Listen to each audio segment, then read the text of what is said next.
Salut la compagnie, c'est Jules Melon et aujourd'hui, dans un Ciné Critique, je ne suis pas seul, je suis avec le Ciné Clem. Comment vas-tu, cher ami?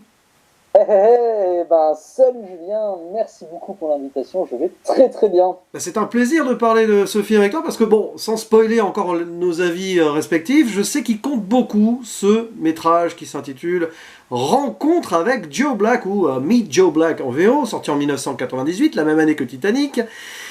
Film romantique, mais pas de la même facture, puisque plus fantastique, sans en dire plus, avec au casting un duo d'acteurs remarquables, hein, Anthony Hopkins et Brad Pitt, encore dans sa période beau gosse, jeune premier. Et il y a aussi des acteurs secondaires qu'il faut citer, parce que bon, ils n'ont pas forcément eu la même carrière, hein.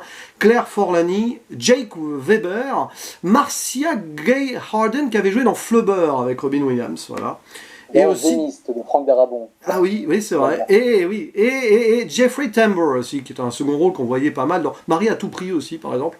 Voilà. Exactement. Alors, film romantique, fantastique, dramatique, qui dure près de 3 heures, voilà, déjà, hein. On va le citer comme ça, et qui raconte l'histoire, pour faire simple, d'un mania de la communication, un truc comme ça, il me semble, qui s'appelle William Parrish, joué par Anthony Hopkins, qui va fêter ses 65 ans et commence à avoir des douleurs à la poitrine. Ah oui, la mort est en train de venir frapper à sa porte, au sens stricto sensu du terme, puisque oui, à un moment, un messager de l'au-delà, hein, donc la mort va venir chez lui et lui signifier qu'il va bientôt falloir partir.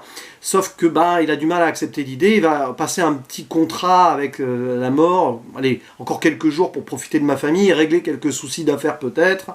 Et la mort qui reste, en attendant, elle va rôder en tant qu'être humain et s'attacher à certaines choses, ce qui va compliquer l'affaire. Voilà, on va rester vague pour l'instant. On aura une zone spoiler assez conséquente, je pense, parce que le film, finalement, est assez surprenant quand on ne connaît pas trop l'intrigue. Mais la première chose, cher ami, que je vais faire, c'est te demander ton avis et ton rapport particulier, je crois, avec ce film. Oui, écoute, tout à fait. Moi, je m'en cache pas sur ma chaîne, pour ceux qui savent. Rencontre avec Joe Black, c'est clairement, en fait, on peut le dire, mon film préféré. En fait, mon film préféré est Titanic, parce que je l'ai découvert très très jeune, à l'âge de 10 ans. Et Rencontre avec Joe Black, je l'ai découvert donc à l'âge de 19-20 ans. Un matin, et ouais, voilà, ça m'a pris aux tripes. En fait, disons que Rencontre avec Joe Black, c'est le film qui coche toutes les cases du film parfait pour moi, que ce soit Ouais. dans la bande originale, que ce soit dans la narration, que ce soit dans la romance, dans le drame, dans le fantastique. Il y a énormément de choses qui font que voilà, c'est le cinéma qui me parle, le cinéma magique des années 90, on peut dire. Ah, c'est exactement ça, on est dans les années 90. Alors, personnellement, je découvre ce film peut-être trop tard ou pas, parce que je me suis surpris donc à avoir le feeling années 90, mais en même temps c'est un film très adulte qui, quand, voilà, comme moi, va bientôt avoir 40 ans, et le temps passe, hein, justement il y a des questions qui se posent, qui ne se seraient pas posées pour moi il y a 20 ans.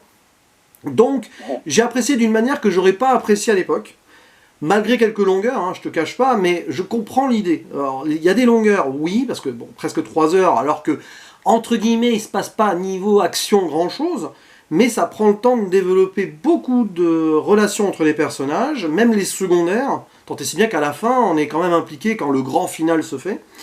Et Bien sûr. j'ai été surpris par le film en fait, parce que bon, je connaissais l'histoire. Alors déjà au début, on en parlera en spoiler, mais dans les 10 premières minutes, il y a quand même du rebondissement qui vaut son pesant de cacahuètes, pour le dire comme ça. Et après, c'est lent, mais c'est presque contemplatif et poétique comme film. Je comprends l'idée d'étirer les séquences, parce que c'est ce qu'il a fait à Martin Brest. J'ai oublié de citer quand même le nom du réalisateur. Et j'aurais dû, parce qu'il avait fait un flic à Beverly Hills avant. Rien à voir. Mais alors, si ce n'est quelques touches d'humour, on y reviendra, parce qu'il y a un petit peu d'humour de temps en temps. Et ce monsieur a pris son temps en étirant donc certaines scènes, pour bien appesantir certaines situations et nous laisser peut-être spectateurs nous réfléchir un petit peu et nous approprier un petit peu les relations entre les personnages. Souvent d'ailleurs, les scènes les plus longues, je ne sais pas si tu avais remarqué, mais sont sans musique. Puis après, à un moment, il y a voilà, Thomas Newman qui arrive avec ses compositions très romantiques, hein. Thomas Newman, voilà, c'est un compositeur qui a quand même, qui est le compositeur attitré de Sam Mendes, donc American Beauty par exemple, Les Évadés, et La Ligne Verte, enfin voilà, c'est... Et c'est vrai qu'à chaque fois que sa musique intervient, ça fait exploser une émotion qui est bien installée. Donc je comprends pourquoi certaines scènes qui auraient peut-être pu durer 1 minute dans d'autres films, parfois durent 3 à 5 minutes, ce qui fait que le film est long du coup. mais c'est très compréhensible. Après, je peux aussi comprendre que certains soient passés à côté, parce que je crois que le film a pas été très bien reçu, pardon, attention, hein, reçu, parce que c'est vrai que c'est l'anti-blockbuster, aussi, il faut dire les choses. Et c'est l'anti-blockbuster et c'est aussi un film qu'on pouvait se permettre à une certaine époque. Effectivement, aujourd'hui, je pense pas qu'on peut faire un film façon 90 de 3 heures en 2021, ça va être compliqué. Ah, bah, tu pourrais, mais alors sur des plateformes, quoi. Ouais, sur des plateformes où ça finirait en film d'auteur, Festival de Cannes. Je pense pas que ça se rangerait dans une catégorie blockbuster. Mais pour rebondir sur ce que tu as dit par rapport aux séquences rallongées, aux séquences qui peuvent paraître longues et même des fois un peu télévisuelles, parce qu'il y a un aspect téléfilm dans la réalisation, je trouve. En fait, tout simplement, faut se dire que c'est un film sur la vie et que dans la vie, voilà, il n'y a pas forcément des bagnoles qui explosent dans tous les sens avec des sabres laser. Il y a aussi de longs dialogues, de longs regards. C'est ça. Et tu l'as très bien dit, tu l'as très bien résumé, la musique de Thomas Newman qui accentue une émotion. Et c'est très drôle parce qu'en fait, il y a une ligne de partition dans le Rencontre avec Joe Black qu'on appelle en musique pour les musiciens une anatole. En fait, ce sont 3 notes qui descendent et qui font un truc genre un truc comme ça qui descend et qui à chaque fois intervient dans le film au moment où l'émotion est vraiment au plus haut, quoi. Et ça fonctionne particulièrement bien, quoi. Ouais, c'est ça. Puis alors, comme tu as dit, c'est un film sur la vie, la mort et la vie, l'amour et la mort, hein, aussi. Et c'est pour ça qu'à certains moments, il y a ces silences. Parce que c'est vrai que ça joue sur les dialogues, beaucoup de dialogues, de l'humour sur les dialogues. Parce que, bon, la mort qui intervient sur Terre, là, elle est un petit peu en mode candide. Je reviendrai juste après là-dessus. Mais c'est vrai que c'est pour ça que c'est pesant et que c'est pas tout le temps youpi, etc. D'autant plus qu'il y a des moments dramatiques, outre les soucis familiaux, on va pas en dire plus, mais aussi les affaires, parce que le mania, là, il doit passer la main d'une manière ou d'une autre, ou on lui force un peu la main aussi, et c'est difficile pour lui. En plus, il sait que la mort est là, et avant que la mort arrive vraiment le prendre pour de bon, il voit son empire peut-être s'écrouler. Donc il essaye de raccrocher un petit peu les wagons. Et puis alors, justement, le personnage de la mort, sans en dire plus encore là pour l'instant, c'est marrant. Alors, tu vas peut-être te moquer de moi, mais ça m'a fait penser à Forrest Gump par un moment. Dans le monde, voilà, il découvre la vie face à des choses qu'il ne maîtrise pas. Déjà, au niveau du langage, tout ce qui est adage, proverbe, ça m'a fait marrer parce qu'il est totalement à la ramasse. Et puis, même, à un moment, il y a une scène d'amour. Et j'ai pensé à la scène d'amour dans Forrest Gump quand... Des découvertes, bien sûr. Oui, c'est ça. Il y a quelque chose... C'est comme un grand enfant, un grand adolescent qui est débarqué de nulle part, et pour cause, la mort qui est personnifiée, mais elle n'a jamais vécu, la mort. C'est quand même drôle de dire ça, je trouve. Comme Forrest, en fait. C'est ça. Il y a un côté Forrest Gump qui... Et puis, c'est là où le jeu des acteurs, d'ailleurs, se fait très bien. Hein. Et puis, tu l'as dit, Anthony Hopkins, alors tu l'as dit en off, surtout. Pour toi, c'est son meilleur rôle, c'est ça? Alors, comment dire, ce film, c'est le plus beau rôle d'Anthony Hopkins, voilà. Même si je dis que son plus grand rôle, c'est celui de Hannibal Lecter, bien sûr, des Agneaux. Bien sûr. Et puis, d'ailleurs, des rôles à contre-emploi, et pour Brad Pitt, et pour Anthony Hopkins, parce que Brad Pitt sortait quand même de Seven, il a été aussi dans l'Armée des Douze Singes, c'est pas tout à fait le genre de rôle. Alors oui, il avait la belle gueule, mais...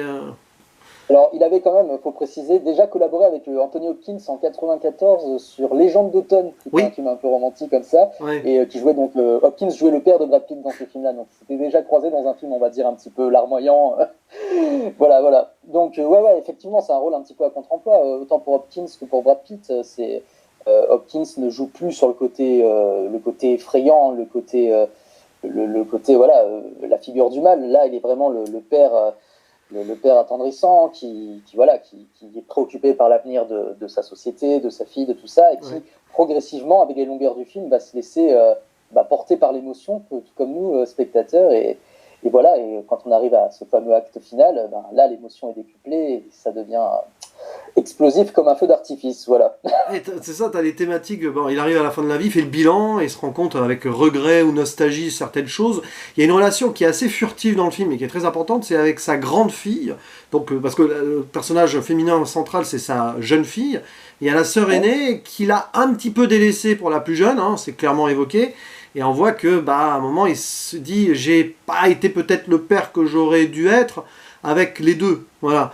Il y a aussi ça, il y a le pardon, il y a beaucoup de choses. Il y a aussi des scènes, sans aller plus non plus dans les détails, dans un hôpital avec une vieille dame. Alors ça, c'est très touchant. Il y a quelque chose de très touchant dans cette scène-là, parce qu'il y a des gens qui voient le vrai visage de la mort, d'autres non. Ça aussi, c'est. Et je sais ce que tu vas dire, Alors, et que c'est très touchant, mais que malheureusement, l'humour n'a rien à faire là. alors le problème, c'est pas ça.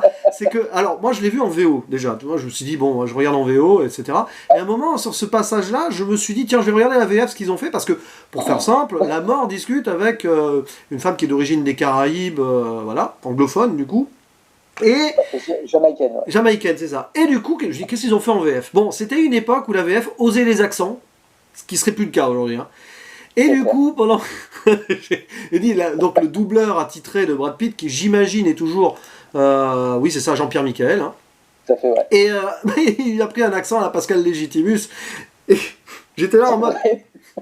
Je lui ai dit, oula, tu vois ça en VF, forcément ça devient comique par erreur. Parce que c'était à l'époque des trois frères, donc t'imagines un petit peu, voilà. Alors en VO par contre, en VO ça passe mieux parce que t'as pas le même contexte et tout. Et d'ailleurs Brad Pitt prend un bel accent. Mais en même temps Brad Pitt dans sa carrière il a joué beaucoup d'accents donc c'est un peu sa marque de fabrique. Non mais finalement l'humour, est-ce que l'humour passe bien dans le film? J'ai envie de dire oui. Sur le côté candide, le côté des proverbes, etc. C'est plutôt bien dosé et c'est bien parce que ça a désalourdi le film à un moment quand même. Parce que puis vers la fin il y a une scène d'humour terrible, voilà, sur voilà, on dira ça en spoiler, sur une expression anglophone qui n'a pas d'équivalent en français d'ailleurs. Donc l'humour sert aussi dans la révélation finale, enfin l'une des révélations finales, l'un des règlements de compte, on va dire ça comme ça. Et, mais bon, sinon les acteurs sont tous très bons. On voit d'ailleurs qu'entre Claire Forlani et Brad Pitt, ça collait bien, n'est-ce pas? Tu m'as appris qu'ils sortaient ensemble à l'époque. Ouais, Brad Pitt, il a eu pas mal de conquêtes dans cette période, sans rentrer dans le people, hein, mais effectivement, il y a eu une petite aventure avec Claire Forlani, très certainement pendant le tournage et un peu après. Belle complicité, voilà, c'est ça. Et puis, il y a aussi la photographie, parce que sur un film comme ça, pesant, qui prend son temps, il faut du visuel. Si la mise en scène est assez factuelle, simple, on va dire, il y a une belle photographie d'ailleurs de Emmanuel Lubezki, donc c'est pas n'importe qui. Ça joue beaucoup sur les ombres et les lumières, notamment quand la romance se fait, il y a de l'éclairage. C'est très sobre, hein. Mais bon, il y a la fin aussi. Ah oui, bien sûr. Puis à la fin aussi. Voilà. Alors, lors de la soirée d'anniversaire, à la fin, sans en dire plus, voilà, il y a des jeux là-dessus. Alors c'est académique, mais ça rend bien dans la tonalité du film aussi. Voilà, Martin Brest, il s'est pas non plus, il n'a pas fait ça n'importe comment, je pense. C'est beaucoup de plans fixes aussi. Bien millimétré aussi, notamment le plan final, hein, voilà. Est-ce que tu as d'autres choses à dire du coup sur les non-spoilers? Là, je crois qu'on a parlé de la musique, des acteurs, l'histoire. Ouais, je pense qu'on a fait le tour. Ah oui, peut-être, bon, alors, c'est un non-spoiler comme un spoiler, c'est pas bien grave, c'est l'antagoniste du film. Ah oui, le gendre, enfin. Oui, oui, on peut le dire, oui, c'est le gendre jusqu'à un certain moment. Mais. Le futur, l'ex-futur gendre. C'est très drôle, c'est que j'ai remarqué, il y a un truc sur le physique en fait, c'est-à-dire que Martin Brest, il n'a pas choisi ses acteurs au hasard, il s'est dit, bon, il faut bien qu'ils soient définis, lui c'est le gentil, lui c'est le méchant, le gentil va avoir une belle gueule, va être blond aux yeux bleus, alors que le méchant ça va être un brun avec un nez un peu crochu et tout, vraiment c'est des personnages qu'on pourrait dessiner sur une feuille de papier et de suite dire qui est le gentil, qui est le méchant, donc il y a un très très beau choix au niveau du casting, voilà. Après voilà, le personnage de Drew, hein, c'est ça, joué par Jake Weber. Exactement. À un moment, bon, c'est un peu long avec lui, mais c'est obligatoire, il faut construire une sorte d'antagoniste qui va avoir une importance capitale sur la fin et l'attitude du père. Il fallait lui donner un arc narratif, quoi. Ce personnage est forcément lié à la société et à cette envie d'avoir le pouvoir et le contrôle, quoi. Et d'ailleurs, c'est marrant de voir comment c'est marqué, parce que c'est quand même un riche mania, le héros, donc William Parrish, qui est riche. Parrish, d'ailleurs, comme dans Jumanji, décidément, qui là aussi était un personnage riche. Donc c'est marrant, quand j'ai entendu Paris, j'ai pensé à Jumanji de suite. Et c'est quand même quelqu'un qui, c'est le rêve américain, il a réussi, et il contemple un peu son œuvre avec aussi, pas des regrets, mais en se disant, j'aurais pu mieux faire. Donc ça c'est intéressant aussi. Mais d'ailleurs, avant d'arriver dans les spoilers, il y a deux choses. Il y a ça, c'est pas un film qui est ni pro ni anticapitaliste, d'ailleurs c'est très neutre. Et la religion, je me suis dit, oula, ça va être pompeux, religieux et tout. Pas du tout. Ça c'est une surprise. C'est quelque chose d'assez neutre là aussi, c'est plus mystique, fantastique que religieux. Et c'est très étrange, parce que vu la tonalité du film américain et tout, on aurait pu imaginer un débordement là-dessus. Pas vraiment. pour dire le fantastique mystique est introduit, donc ça sera dans la partie spoiler, est introduit très rapidement. Oui. Très rapidement, ça ne représente que peut-être 5% du film, et une fois que c'est introduit dans la tête du spectateur, tout le reste reste terre à terre, quoi. Là, c'est clair. Bah, du coup, on va l'ouvrir la zone spoiler. Ouh là là. Allez, Alors, bon, bah, dès le début du film, disons que ça surprend. On voit donc que le personnage de Brad Pitt, qui au début n'est pas Joe Black, qui n'est pas la mort, qui est un garçon, voilà, qui séduit donc le personnage de Suzanne, jouée par Claire Forlani, la fille de Anthony Hopkins. Et voilà, amour, voilà, juste, ça fait écho avec une discussion qu'elle a eue avec son père avant, trouver le bon moment, etc. Le vrai amour, comme quoi on voyait que le père il aimait pas trop son futur gendre, pour cause, comme s'il avait senti quelque chose. Et là, bah, ils se quittent sans se donner leur nom et tout. Et on voit, ils se retournent et tout, c'est très très classique, très typique, stéréotypé, voilà, on s'en va, on se retourne, on se retourne jamais au même moment, etc. Ça m'a rappelé un peu la fin de l'effet papillon, par exemple. oui. Voilà. Et bah, tellement qu'il est distrait, bah, il se fait renverser en voiture. Et il meurt. Et là, tu dis, Brad Pitt qui meurt au bout de 10 minutes, ok. Et là, tu te dis, mais attends. Non, à la base, déjà, tu te dis, mais c'est lui qui devait jouer la mort. Donc, ben oui, la mort vient en prenant le corps de ce garçon. On ne sait pas si c'est du hasard ou volontaire, d'ailleurs. Il y a un côté destin. Ouais, je sais plus ce qu'il dit exactement. Il dit j'ai pris le corps et le costume, j'ai emprunté le corps du garçon, quoi, en gros. Mais alors pourquoi celui qui a séduit la fille de ce. Il doit y avoir un lien là-dessus. De toute façon, voilà, il y a beaucoup de suspension d'incrédulité aussi, forcément, dans ce genre de film. Et après, ben, j'aime bien d'ailleurs la scène de l'apparition de la mort, un coup derrière la vitre, dans l'ombre. Bon, on sait que ça va être Brad Pitt, même si la voix change un peu d'ailleurs, hein, c'est marrant, mais c'est bien filmé. C'est limite, tu regardes ce film sans rien avoir vu, bande-annonce, que dalle, etc., sans savoir qu'il y a Brad Pitt dedans. Tu te dis, ah tiens, il fait qu'un caméo. Ah oui, mais non, ah tiens, c'est lui. Ah bon, d'accord, voilà. Et Bah, anecdote, moi je n'avais pas vu la bande-annonce quand j'ai lancé le film, et, par curiosité, je suis allé regarder l'affiche Allociné ou Wikipédia, je ne sais plus, et j'ai vu Brad Pitt joue le rôle de Joe Black, le garçon du café. Et j'ai fait, merde, il a deux rôles, je me suis fait spoiler. Eh ouais, voilà, mais c'est ce qu'on disait en off, imaginons que ça aurait été un acteur pas connu du tout à l'époque et qu'avec que Anthony Hopkins à l'affiche, on aurait été surpris quand même. Bon là, évidemment, vu la promo derrière, c'est difficile de l'être. Mais après, voilà, ce qui est fort, c'est que la mort va prendre goût à la vie, au beurre de cacahuète, d'ailleurs, je trouvais ça très drôle. En plus, le beurre de cacahuète, c'est très dans la culture anglophone. Hein. Et il prend goût à la vie, la mort a envie de vivre, et même la mort qui doit apprendre donc la vie de quelqu'un, a envie de rester. Au début, elle veut se dépêcher, puis elle reste, et puis même à la fin, elle veut pas partir. Quoi. C'est ça qui est magnifique. C'est génial, et c'est un concept complètement fou. La mort qui goûte à la vie. Ouais. C'est clair. Et c'est pour ça que ça verse pas. Ça verse pas dans le religieux, c'est pour ça. Et pas besoin de voilà, hein, je vais te ramener auprès de Dieu ou autre. D'ailleurs, on sait pas. Hein. Il y a éventuellement le paradis qui est vite fait évoqué à la fin pour le vieil homme. Logique. Et puis à côté, tu as le gendre qui voit, enfin le futur ex-gendre du coup, qui voit sa fiancée être séduite par la mort, et du coup, bah, de toute façon, il avait déjà prévu sa vengeance, prendre la place de Paris, faire une fusion avec une société, plus d'argent, quitte à bazarder tout l'empire de l'ancêtre, j'allais dire, je suis un peu méchant quand même, mais voilà, du patron, et du coup, bah, c'est le double antagoniste, quoi. Et à la fin, alors, c'est ça qui est génial, c'est que toutes ces blagues sur les adages, les proverbes, bon, voilà, on se dit c'est drôle, mais c'est drôle 2-3 fois, et puis à un moment arrière encore, avec l'adage Death and Taxes, donc la mort et les taxes et les impôts, et on se dit, bon, oui, c'est insisté, mais à la fin, quand Joe Black révèle sa fausse vraie identité, il dit qu'il est agent des impôts, on va dire ça comme ça, à l'IRS aux États-Unis. Et c'est comme ça qu'il arrive à choper Drew, qui du coup va devoir passer un deal et laisser la société telle qu'elle est. Et il lui dit Death and Taxes. Moi, et le pire, c'est que c'est crédible. Je me mets à la place de Drew, il dit ah ouais, il a joué le rôle et tout, ouais, c'est un agent double, voilà.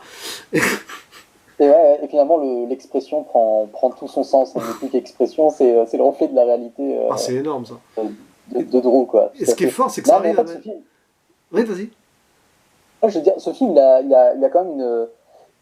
C'est comme tu l'as si bien dit, c'est de la poésie.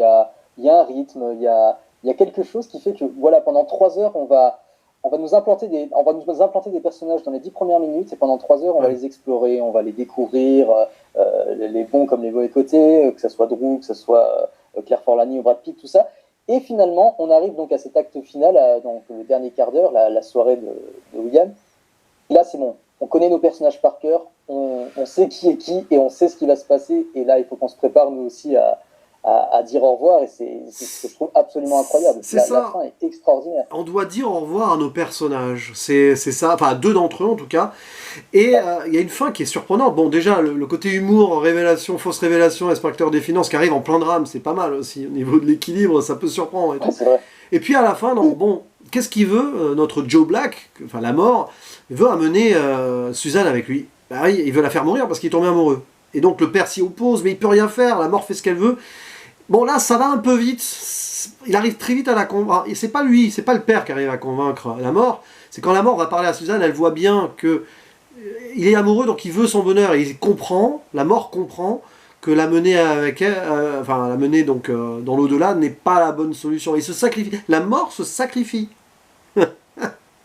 C'est ça, la mort se sacrifie, et il prend conscience à un moment que cette pauvre fille commence à tomber amoureuse de la mort, alors que normalement elle était censée tomber amoureuse du garçon. Ça, c'est la partie qui peut être un petit peu étrange, parce qu'on ne sait pas si au début elle tombe amoureuse d'un physique ou d'une personne. Elle se pose la question parce que quand elle le revoit, enfin bon, elle le revoit donc par surprise, elle voit que c'est pas la même personne.